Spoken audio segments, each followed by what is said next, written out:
Welcome to the Friends of NPACE podcast. My name is Josh Plotkin. I'm the Chief Operating Officer for Nurse Practitioner Associates for Continuing Education, better known as NPACE. NPACE is a nonprofit continuing education organization founded in 1980 by a group of nurse practitioners looking to help advance the profession and bring nurse practitioners from across the country together for education and connection. NPACE is an ANP-C accredited provider of continuing education, offering in-person CE conferences and online CE programs for nurse practitioners. We welcome you to visit npace.org for more information on everything NPACE.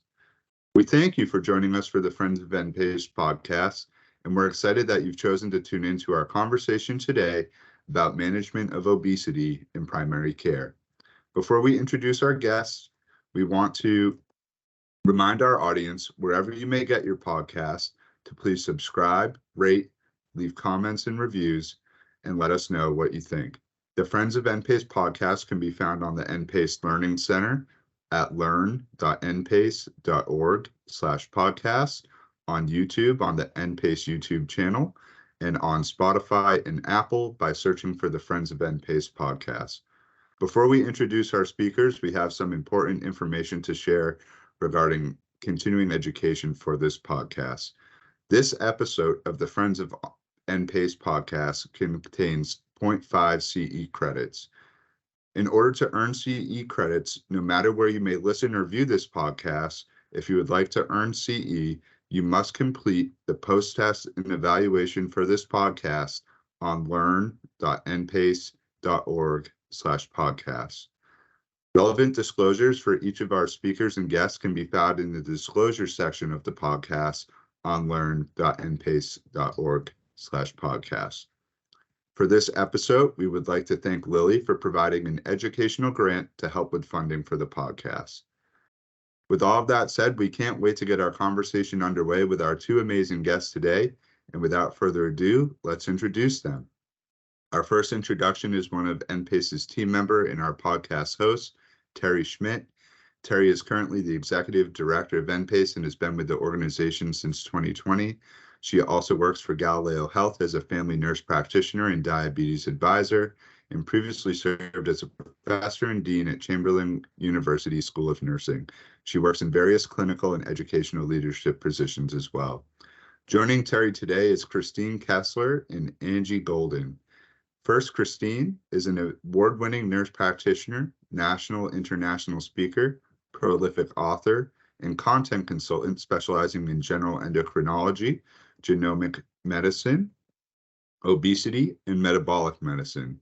In her more than 4 decades of advanced practice nursing, she's held diverse roles in academia, research, and clinical practice.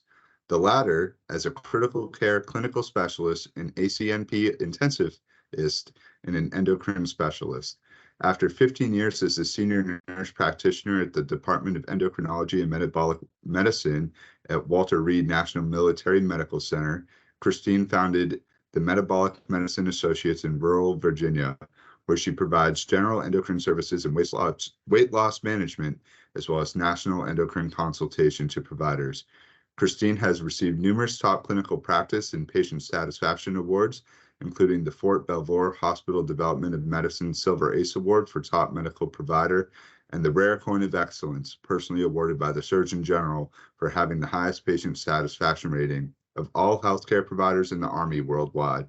Christine is also a fellow of the American Association of Nurse Practitioners. Joining Christine today is Dr. Angie Golden. She is past president of the American Association of Nurse Practitioners, and she is also a fellow of AANP in the Obesity Medicine Association. She owns an NP obesity treatment clinic in Flagstaff, Arizona, where she provides evidence-based obesity treatment. She earned OMA's NP-PA Certificate of Advanced Clinical Education and the Specialist Certification of Obesity Professional Education and internationally recognized certification. Dr. Golden has a great deal of experience as a consultant in the development of patient education materials, has authored a book, Treating Obesity in Primary Care, several book chapters on obesity management, written several peer-reviewed articles, participated in research, and has been interviewed by lay media on obesity treatment. She presents nationally and internationally with an emphasis on obesity, health policy, leadership, and clinical care. At this time, I'm so excited to hand over the conversation to Terri, Angie, and Christine. Yay, thank you, Josh. That was great. I love hearing everyone's bios because I know how much you guys do, and I'm so excited to talk to you. So thank you for being here, and thank you, Josh, for starting us off. All right, so the beauty of technology is we're all over the country, the three of us, and here we are talking about something that honestly is very near and dear to my heart. I will tell you what I told Mimi when we ran the pilot podcast is that I can be on a shift and I can see however many patients an hour, and I guarantee you almost every single one of them in one way, shape, or form, whether they're coming to see me for obesity or not, this is why they're here or is affecting the other things I'm seeing. Hypertension, diabetes, depression, sleep apnea, joint pain, back pain, endometriosis, PCOS. I can't get out of a shift. And Christine, I know you and I recently had a conversation about trends here. So before we even get because I can get tangential on obesity really quickly, is I want to hear what got you interested, why you guys are here. Either one of you can kick this off, but I'm going to throw this first question out to both of you because I think it'll help us kind of understand where we're headed. And the question, Angie, was talking about what got us interested, or what initially got you interested in obesity management? Well, interestingly enough, what got me interested in obesity was while I was the president of AANP, they were writing the 2013 guidelines, TOS, the American Heart Association, American College of Cardiology, and the American Association of Clinical Endocrinologists, and they invited AANP to sit at the table because they felt like the primary care needed to be there. So AAFP, AAPA were also invited. But as the president, I got to go to that meeting. And I'll be honest, I'm not sure that I knew any more about obesity than many of the people even listening did. I had been trained that obesity helped people learn how to eat better and move more. So, the old adage, eat less and move more. And I don't think I slept for 72 hours because after the first day of sitting in this meeting, and I realized that obesity was a true endocrine disorder, I was like cramming everything I could find to read all night long so that I would be ready for the next day. Oh, gosh. And I felt like I'm representing all these nurse practitioners. I better know what I'm talking about. And then I just became totally immersed in this disease from that moment on. And I think because my father suffered from severe obesity and actually died from the disease, it's really what kept me engaged in learning more and more and more about the disease. And I came home from that meeting and said to my husband, I know what I'm going to do when I'm done being the president of AANP. I'm going to open an obesity practice. And he kind of looked at me like, really? Because I already had a primary care practice. And I said, this is what I want to do. And that's exactly what I did. When my 4-year term of serving AANP and the NPs that they represented came to an end, I opened my obesity practice and I've never looked back. And so that's how it started. And I think that it's how it starts for so many individuals is someone in their family or they themselves have obesity and they hear someone like Chris talking and find out, oh my gosh, this is a neuroendocrine disorder. And then they start to dive into it. And all of a sudden they go, oh, yes, I want to do more with this. I want to help people understand this disease. So I think that's the path that many of us end up taking. Chris's was a little different though. So Chris, tell us how this happened for you. Yeah. Well, I came into obesity medicine from a totally different perspective. I came in as a nerd. I am a nerd.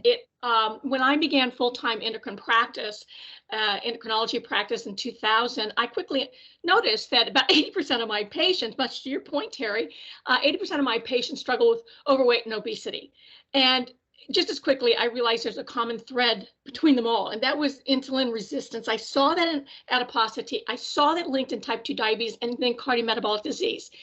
That got my nerd on. And so I started looking at the physiology of fat cells, adipocytes, and I was stunned to realize that fat cells release biohormones and chemicals that were inflammatory cytokines, much like my prior specialty was sepsis and septic shock and the cellular chatter sepsis. So it was cytokines, it was inflammatory. Well, that just changed everything. I saw this as a disease state. I started blabbing to my colleagues, endocrine colleagues, in rounds and in regions around in Virginia, talking about this as a disease state. And that was in 2003. In 2007, I took it national, started speaking at ANP and other places. And I make it very dramatic. I became like a born again obesity medicine person and trying to get people to look at this disease seriously. And my first title was Fatal Fat. Looking at the disease of obesity, trying to be dramatic. And then I started talking about diabesity. I talked about cardiobesity. There was no such terms back in those days, but I just started using that and trying to get people interested. And I don't think I changed any minds, much to the point Angie made. It was in 2012 when AMA came out and actually denoted that we have to look at obesity as a disease state, where I got gravitas, I'll say, so I could fight this battle in my clinic and was able to get able to be allowed to have 1/2 day a week to focus in interim practice to work on weight loss. And that was the first time that ever happened in a military health care facility, and the rest is history. So that's how I came into adiposity is in my family as well. But what brought me to this was the nerd side.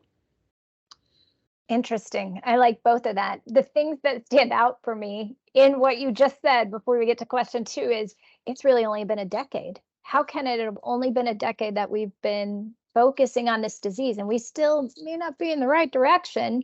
And also, ironically, you all ended up in the right place at the right time to be here now. So I'm so glad the universe intervened.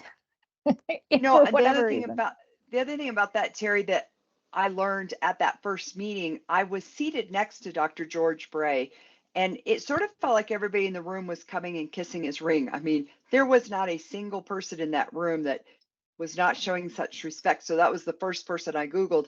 But he wrote a book in 1985 on the pathophysiology of obesity.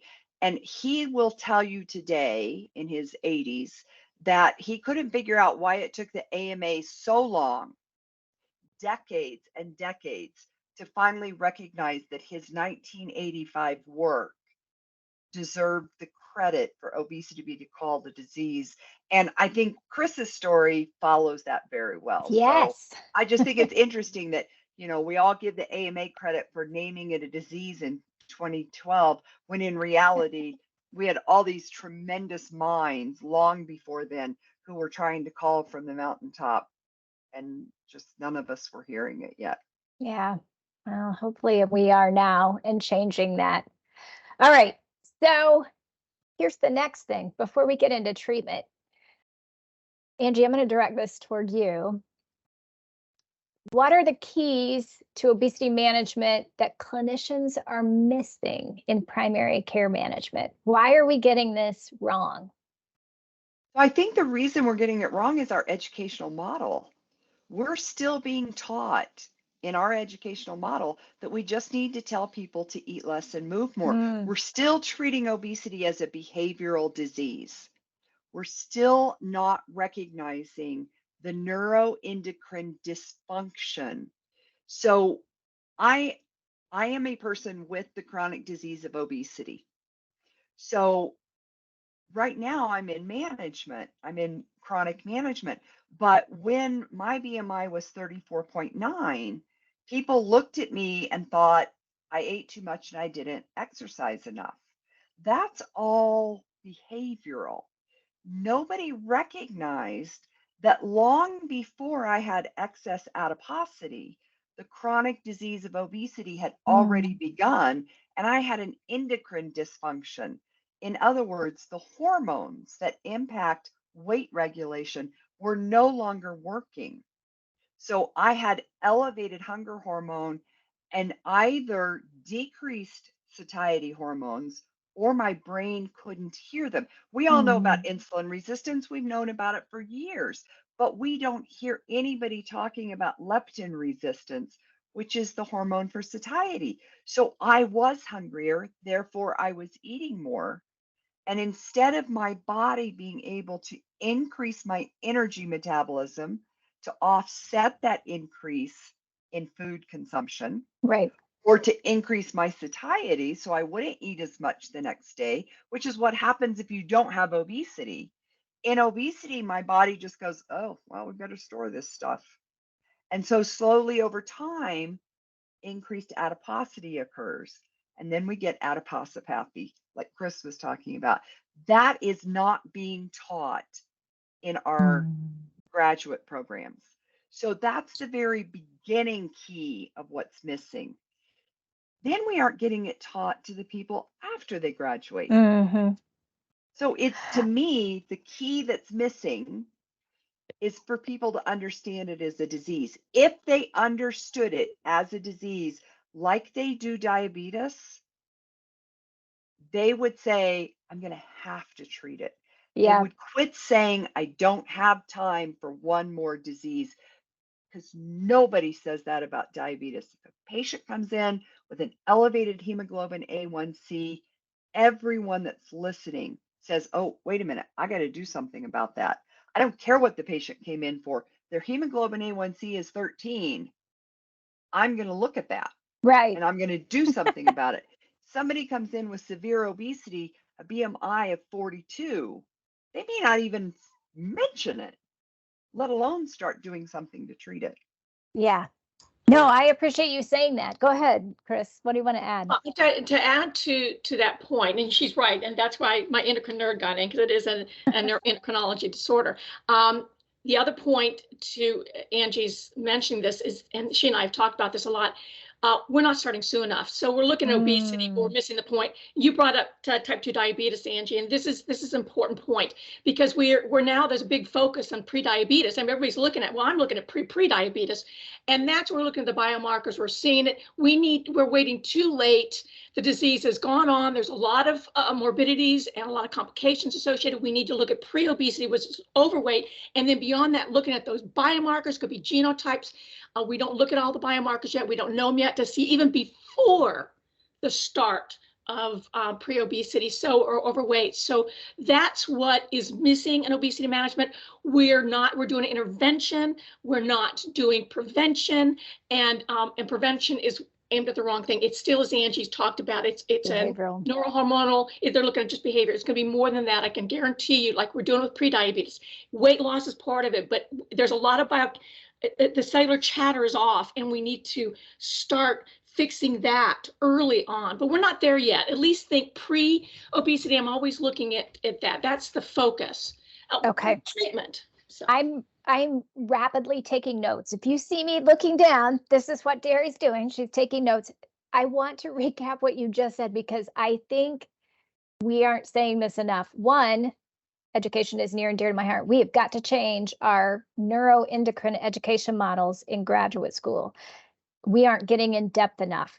We just aren't. Some pathophys has got to change there, but we have to treat earlier, and we have got to look at pre-obesity. Okay, I got those two things down. Those are the big keys about what we're missing in primary care. I love that. Okay, now I know you see, I've got you guys on a roll. What I would say is, those of us who went to school in the dark ages, because I think we had gas lamps when I went to nursing school and then nurse practitioner school, but we're going to do some education. I'll do a plug for this later, but I'm going to give you guys 3 hours to really work with primary care clinicians because our goal is to change what's happening. It's not just to educate people. The ultimate outcome is what happens with the patients, right? So we've got that coming up. We're going to talk about that in October. All right. So we know what we are missing as primary care clinicians. What I want to know, and Chris, I'm going to direct this toward you. Why are we seeing the trends that we're seeing? Because I think it's going to build a little bit on what we're missing. Right. It's a simple question, Terri, very complex answer, but I'm going to keep it simple. First of all, the obesity epidemic actually made its appearance very dramatically in the late 1970s. As a child of the 50s, I never saw it, but it's true in the late 1970s, and it continues unabated. Now, what went wrong? It's multifactorial, it's very complex, but the foundation is a combination of genetics and epigenetic and environmental changes. So genetics, environmental changes, and epigenetic changes, they go hand in hand, resulting in, much to Angie's point, is biohormonal disruptions. Now, that led to abnormalities in energy intake. That is what Angie talked about, is the appetite and satiety regulations. The biochemistry was off on that.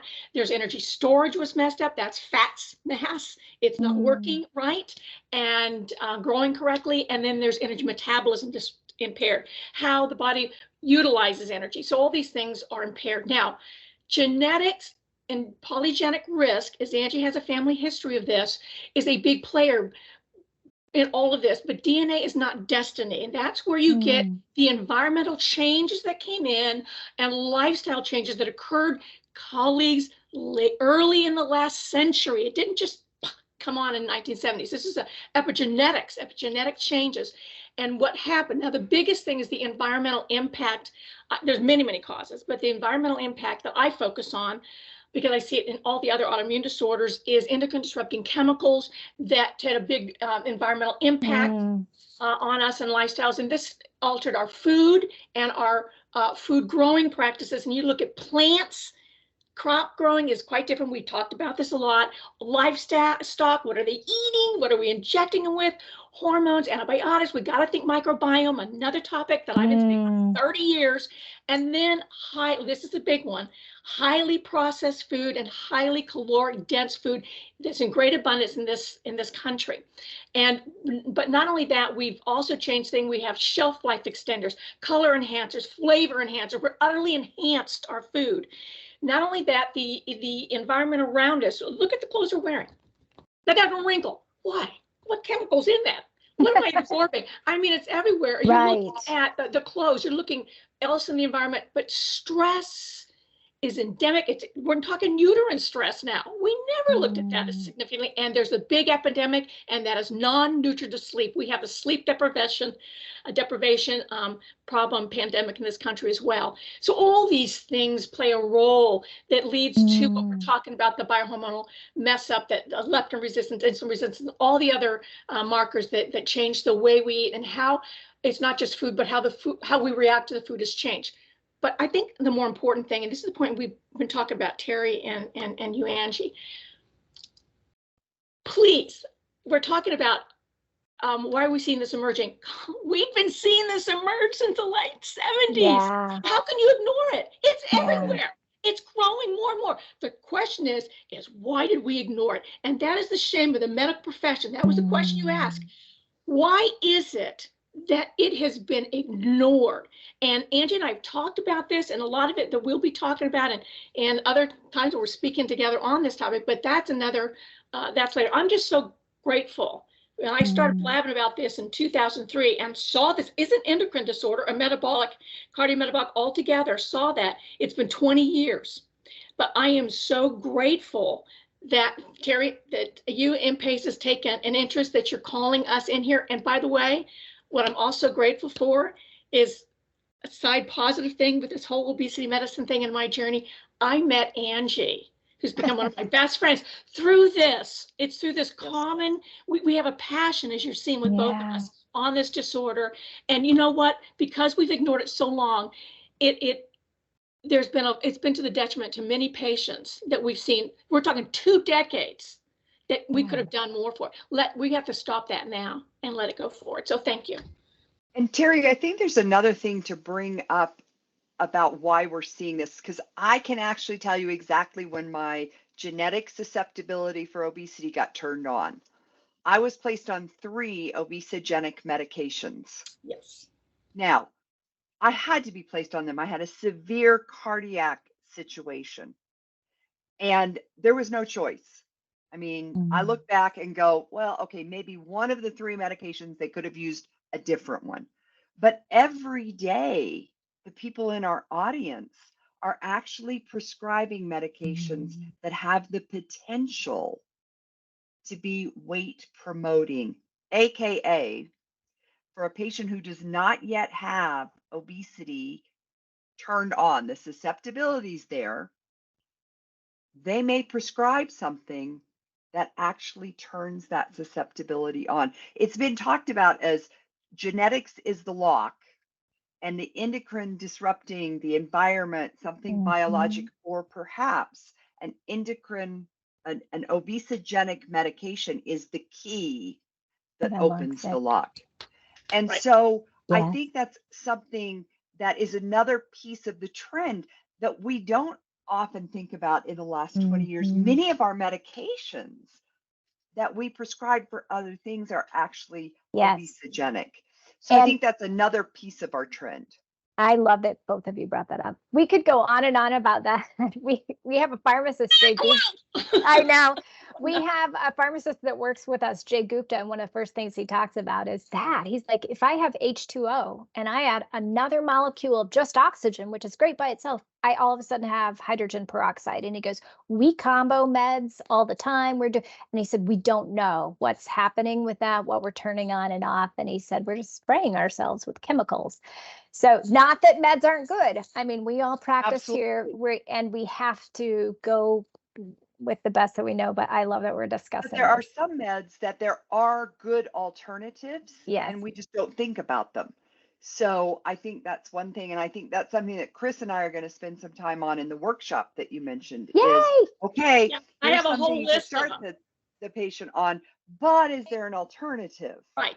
Okay. And sometimes there isn't. Let's face it, patients who have schizophrenia, you got to use the atypical antipsychotics, and every one of those are obesogenic. But there are ways to offset that. So I think that's just a teaser for our for our workshop. A teaser for the workshop. I love that. Is, oh yes, Chris, we're on the same page there. Okay, so that was good. I love talking to you guys. Okay. All right, Angie, the next question is for you. We're going to talk a little bit about behavior because that's what we teach. Sometimes I think we overwhelm patients with that. What is the most impactful lifestyle thing we can do? Chris already hinted at one of them when she talked about these multifactorial causes that we got where we are, but what do you think?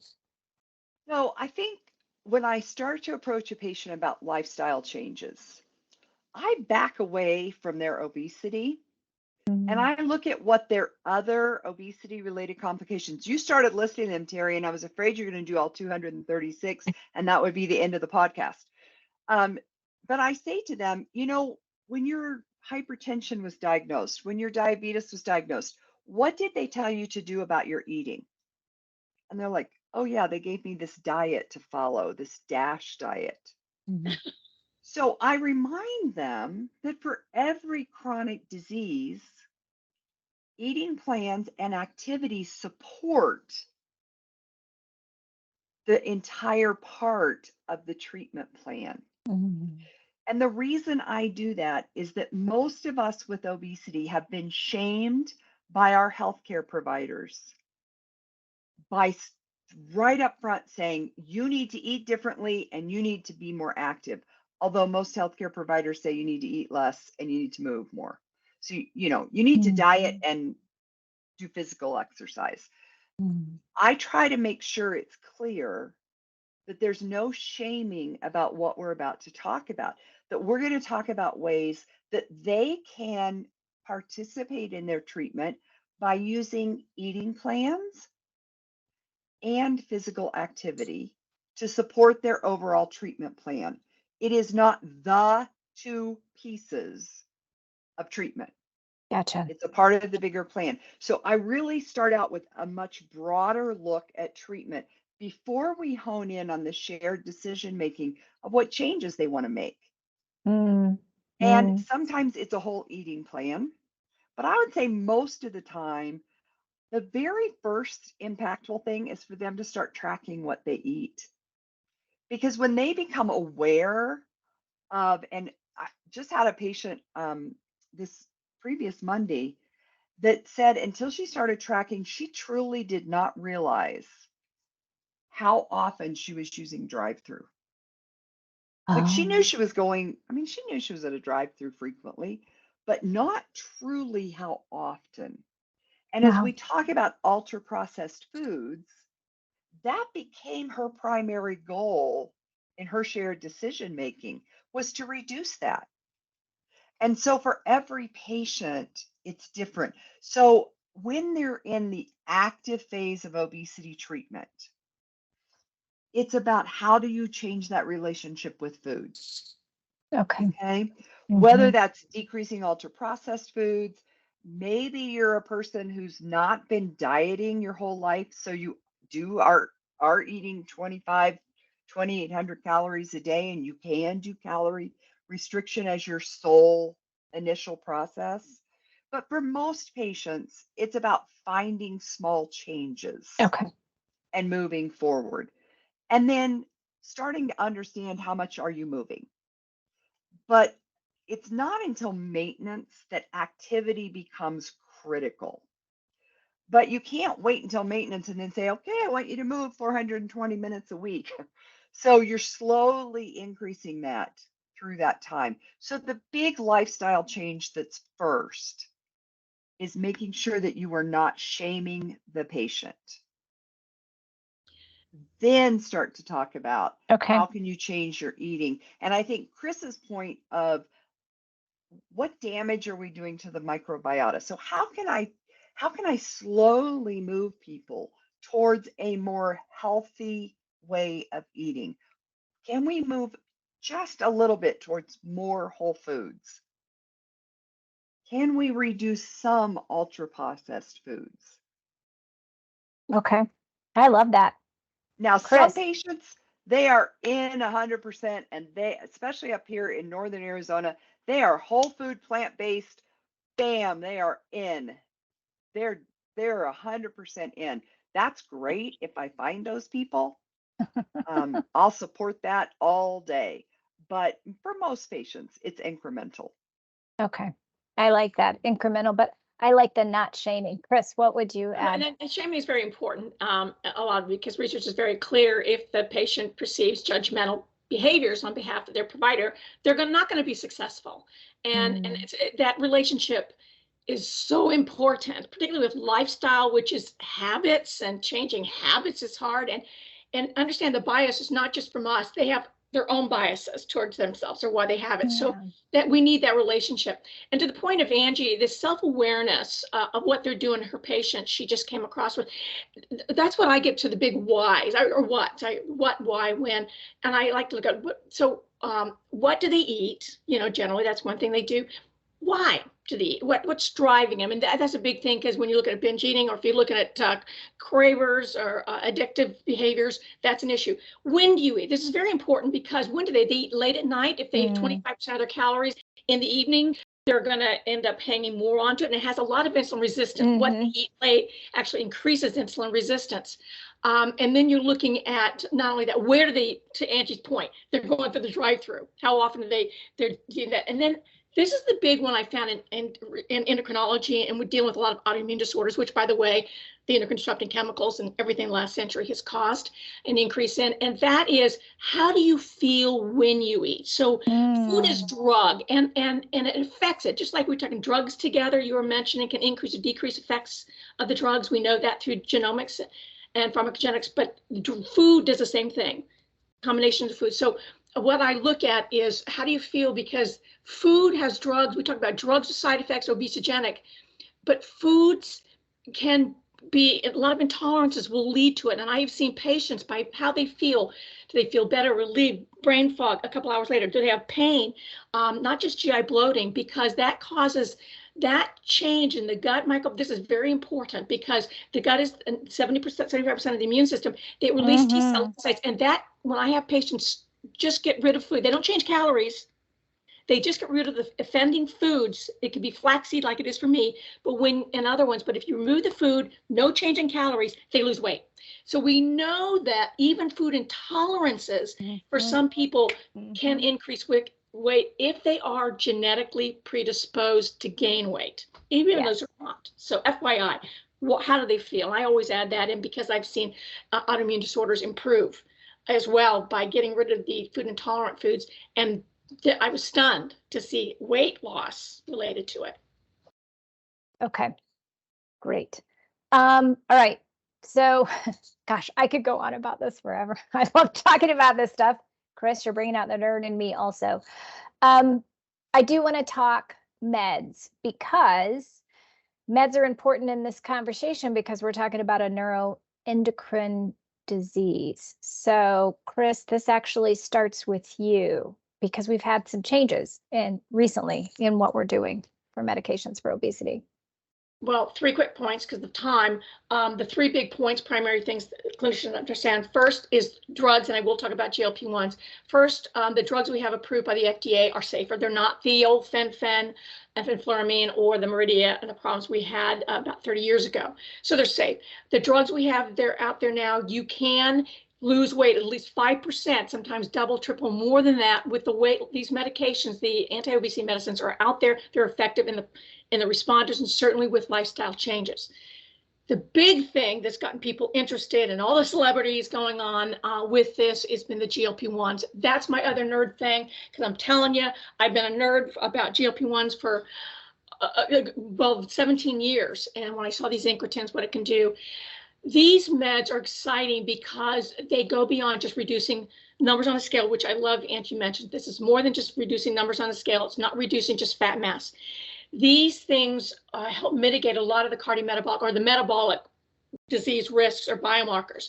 It goes beyond that. We're seeing improved glycemic control. We know that. That's how they started.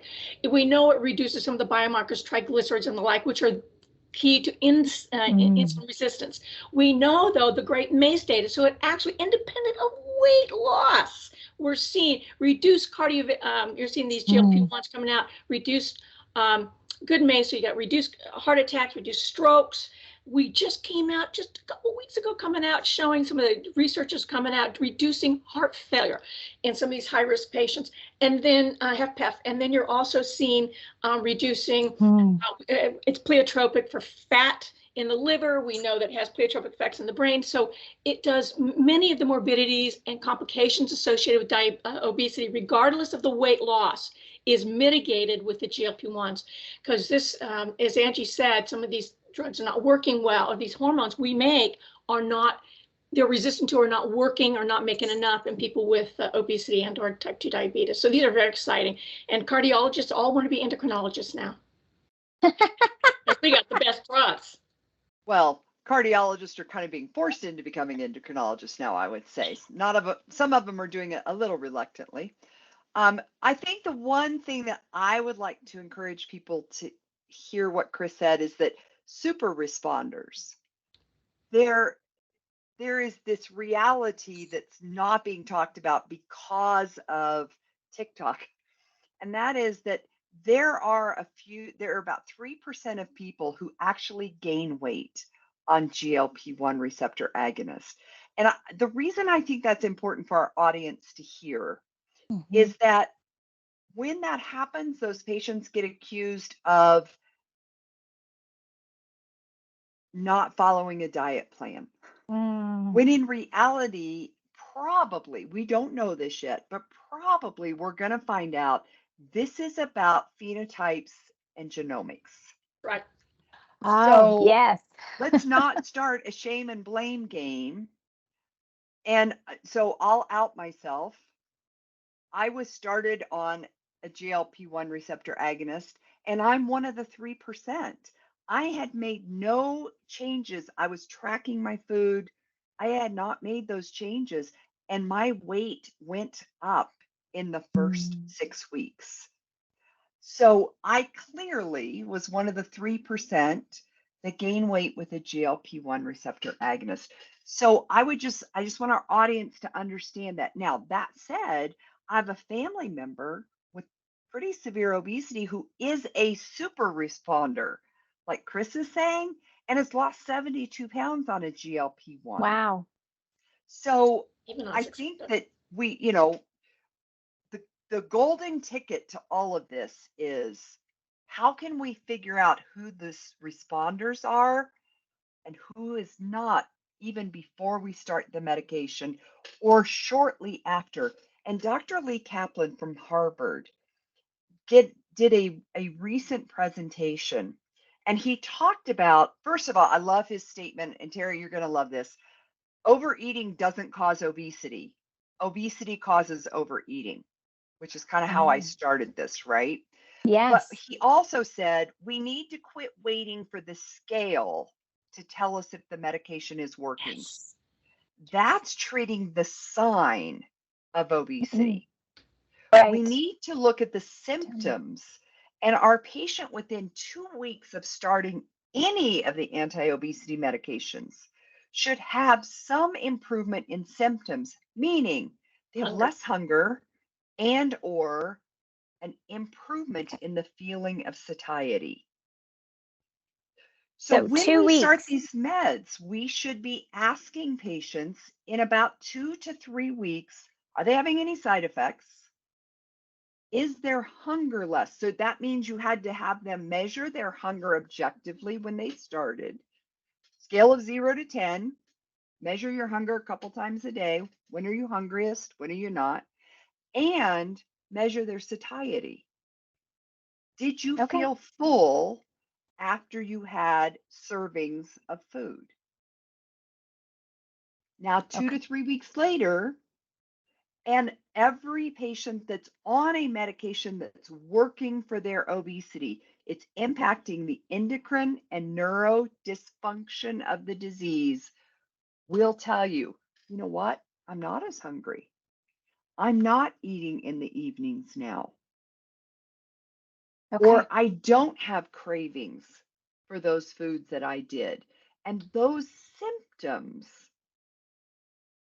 are reduced very early in medication management, long before the fat mass begins to decrease or the numbers on the scale begin to decrease. And I think these are the kinds of things that help primary care know if they've got the right medication. Because these are questions that can be asked and answered quickly in primary care. Okay. I like that so much. Oh gosh. You guys, this 3 hours in October is going to be so good. I'm so excited. All right. I'm going to give us one more question and then I'll wrap us up, because I am repeatedly frustrated with barriers to care. So we're just talking adults. In the adult population as a whole, in your patients you see, what's the most frequent barrier to care for weight loss? Angie, I'm going to start with you on this one. I'm going to give you two. Okay. The first is the patient's internal bias and stigma. Okay. They're embarrassed that they have not been able to treat themselves. It kind of goes back just general education. They think, because most of healthcare and most of America says you shouldn't be fat. And you're fat because you eat too much and you don't exercise enough. And so they're embarrassed, or they have been embarrassed in a healthcare environment. I asked a patient on Monday, when was her last mammogram? And she said, I will not get another mammogram. I will not be put through that again. And I'm like, oh my gosh, what happened? She went in to get her mammogram, and the tech said, I don't even know if I can fit your breast in there. Oh my. She said, I'm not going back to be treated like that. Well, I wouldn't either. So it just shows a healthcare environment where she should have been safe, put a barrier up. And that happens in primary care practices where you're asked to stand on a scale that's not in a private area. I not only don't want to see my own weight, I sure as heck don't want anybody else to see it. Right. Right. And so I think the barriers come from inside the person with obesity, but also the healthcare environment that we're asking them to walk into. My father, who had severe obesity, he's 5'8" and weighed almost 400 pounds. Mm. I went to a visit and we walked right past the scale. Now, he knew they weighed my mom every time she went, same office. Went into the room. He was asked, "Do you have diabetes?" Nope. Okay. After the visit was over, he looked at me and said, "Do you think they just don't see me?" Not one person mentioned my weight to me, Ange.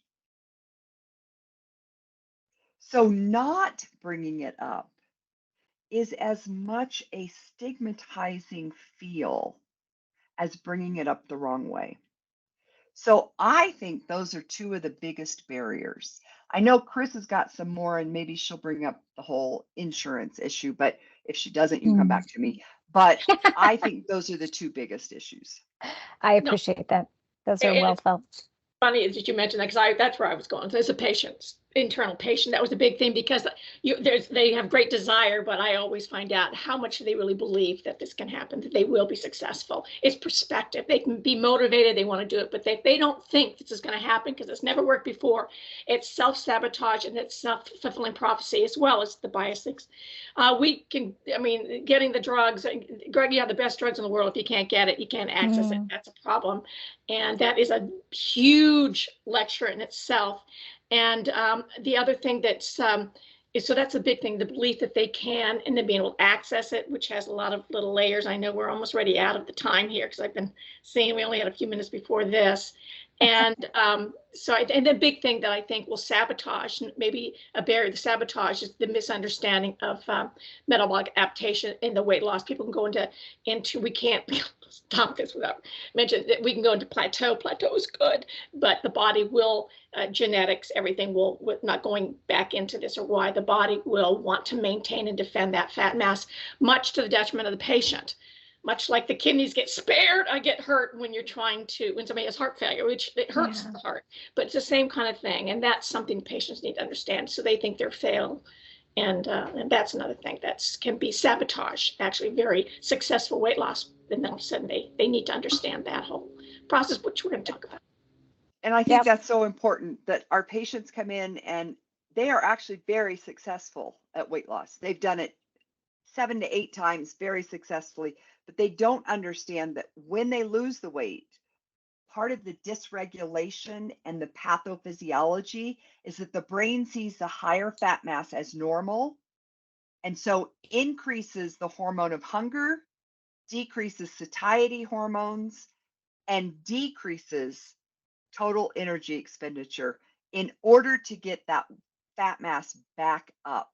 So as I sit here today, I have higher levels of ghrelin, lower levels of satiety hormone, and a lower total energy expenditure in an effort. So that's why medication is so important. Medication offsets and helps with all of the dysregulation of the pathophysiology. That's another bias. People think the medications are weight loss medications, not medications to treat the neuroendocrine disease. Well, and also, and we don't have the right goals. People think they have to lose a lot of weight to get metabolic improvement, and people are seeking weight loss for the wrong reason. It's all about health. It's not about getting the skinny jeans. It's not. So the whole thing is about health, and that's a focus for every patient. We're looking for health, healthy weight, health, not aesthetics per se. I know that's their goal, but we need to make sure they understand the purpose of this journey they're on. So. Very well said. Oh my gosh, both of you, it's just making me so excited about this. I appreciate this, that you've been here to talk, and we're going to get to talk more. I'm going to give the stage over to you guys in October in Cape Cod for anyone who wants to join us. Chris, you were just with us in San Diego, and you're going to be in Phoenix with us too. Angie, are you in Phoenix with us this year too? No? Just Cape Cod. I knew I wanted you both at Cape Cod. This is fantastic. I appreciate both of you being here to talk about this. I appreciate my team on the back. I'm going to wrap us up here. For any of you who want to learn more, you can join us at npace.org and see what's going to happen in October in Cape Cod. We also always have continuing education at learn.npace.org. Thank you so much, both of you guys, for tuning in. We will get this podcast out there and it'll be in all the places that Josh said. And I just appreciate both of your time because I know how precious your time is. So thank you for being here with us. Thank you. And thank NPACE for putting obesity in the forefront. Thank you so much. Appreciate it. Really appreciate it.